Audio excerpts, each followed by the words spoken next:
الفيديو ده مش هيعجب ناس كتير، بس هو حقيقي. بدأت يوتيوب مش عشان فلوس ولا عشان شهرة، انا بدأت يوتيوب عشان كنت محتاج احس فعلا ان الحاجة دي بتاعتي.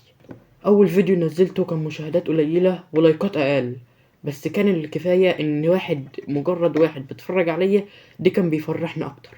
اليوتيوب مش سهل ومش كل فيديو هيكسر شبه الفيديو ده، بس كل فيديو بنزله بتعلم فيه خطوة جديدة. ولو انت بتفكر تبدأ، ابدأ من دلوقتي وما تستناش تبقى كامل من ناحية ولا كاميرا ولا باستوديو ولا بتاع.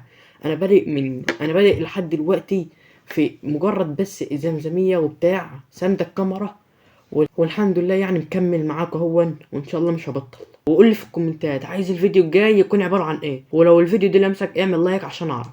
واهم حاجة متنساش تعمل لايك واشتراك وتفعل زر الجرس عشان نشوفكم كل جديد. ونشوفكم الفيديو الجاي. سلام.